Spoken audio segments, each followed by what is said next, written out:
Alright, may customer ngayon tayo dito, no? NMAX version 2. Ayan. Dati na po itong may MDL, no? Tapos busina, may combo lights na to, sir?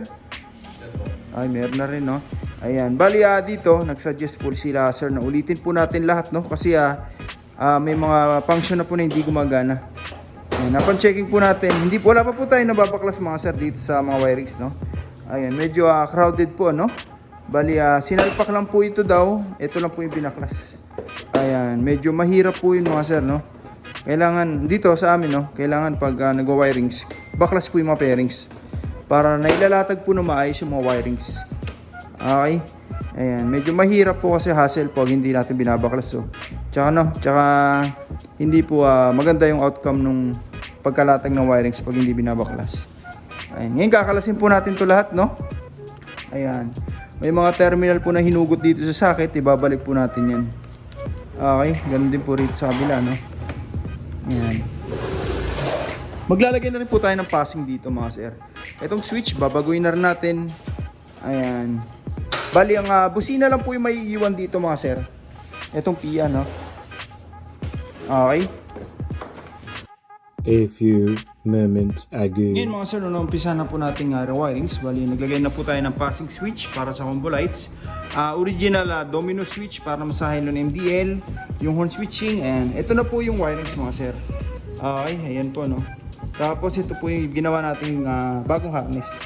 Bali, dito mga sir, no, lahat po ng motor na pupunta dito sa shop, ginagawan po natin ng separate harness, no? Hiwalay po sa main harness ng motor. Okay, dinidesign po natin sa kung anong motor yung kinakabitan natin. Tsaka sa kung anong parts po yung ikakabit, no? Ayan. Para malinis tingnan, walang pansit-pansit.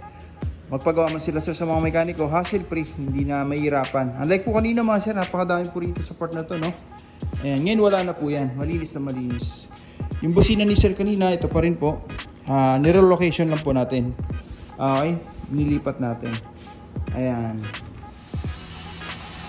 Ngayon mga sir, no, nasa 80% na po tayo. Nailatag na po natin yung bagong wire harness. Ito po yan, pababa. Ayan. Tapos, papunta na po yan dito sa ating power module. Okay, siya po yung distributor ng power no, mula sa battery. Papunta ang trigger natin sa mga switch. And then, papunta na po ng output sa PIA horn. And dalawa po yan, no, kabilaan.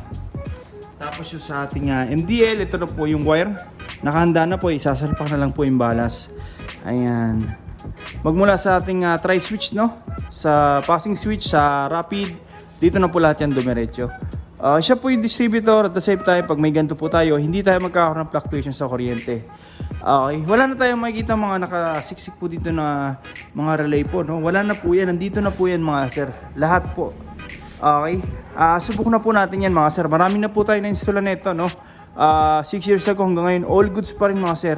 Ang kagandahan pa rito, since na-wiringas na po natin yan, itong ginawa natin, fix na po yan dyan. Magpalit man tayo ng busina in the future, MDL, kahit anong brand po yan, applicable po rito sa ating power module. Denso po yan mga sir, made in Japan, kaya subok na po natin yan ng matibay talaga. Okay, lahat bang wirings natin dyan, nakahinang po. Ito katulad na ito mga sir, no? Ayan, nakahinang para maganda yung kapit ng kuryente, no, ng wirings. Matagtag man yung motor ni sir, malubak man, hindi tayo magkakaroon ng loose contact. Tapos ang maganda pa dyan mga sir, puwersado yung output. Yung busina, talagang mamamaximize yung tunog. Yung mini driving, talagang malakas po ang buga dahil nakahinang po, no? Hindi po pigil yung kuryente. Okay, sinamahan pa ng power module natin. Ayan, lahat po ng wirings pang automotive, pure copper. Hindi tayo naglalagay ng mga aluminum wire, no, na nagpupulbos over time. Ayan, medyo maselan po kasi tayo pagdating sa wirings. Gusto natin yung quality talaga, pang matagalan. Okay, kahit lumiko-liko po tayo dyan, hindi po tayo magkakaroon ng yung tinatawag na loose contact, no? Hindi po mahahatak yan, hindi po mawawala-wala yung mga ilaw, pati busina. Okay, ayan, no? Malinis na malinis po. Ayan. Ngayon, ikakabit na lang natin yung mga pairings, no? Bali, tapos na po ito. Kakabit na lang yung balas, tapos testing natin yan. Okay? Ayan, no? Ngayon mga sir, natapos na po natin yung motor repops, no? Full rewirings po tayo dito, plus MDL, no? Ayan, bali, ito po yung stock headlight, sir. Ito po yung mini driving. Napakalakas po yan mga sir. Daig pa po nito yung mga 80 watts na MDL mga sir. Subok na po natin yan. Tapos passing light, ay yun o. Sa passing light mga sir, headlight po yan plus MDL.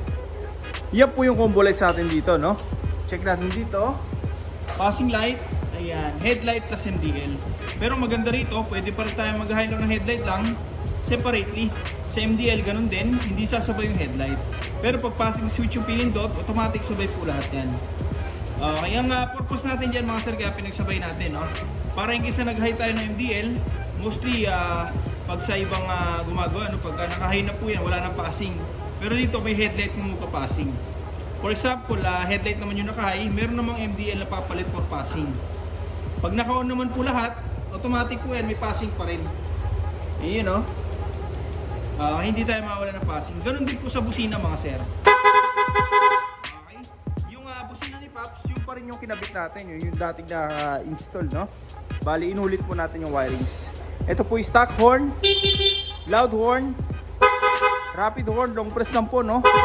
Hindi, no? Ito naman po yung passing. Dito mga sir, hindi po tayo naglalagay ng passing switch dito sa menu mga sir. Yung iba po kasi ganito yung ginagawa, no? Ginagawang passing to pag nakabuhay na po yung makina. Pag nakapatay, menu siya. Ang problema lang doon mga sir, once na gusto natin mag-monitor ng ating dashboard during rides, kailangan pa po natin patayin yung makina tapos buksan ulit para makapag-menu. Kasi kinonvert po siya into passing, no? Dito mga sir, pwede tayo mag-menu kahit umaandar yung makina. Pwede rin tayo mag-passing ng sabay-sabay. Sabay-sabay, no, yung menu at the same time passing. Okay? Kumbaga, additional lang tayo ng switch dito para sa combo lights passing. Okay? Ayan. Ayan, no? Passing light, busina, rapid horn, long press lang po, no? Ayan, no?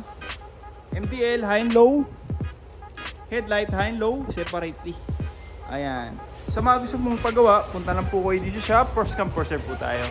Maraming salamat po.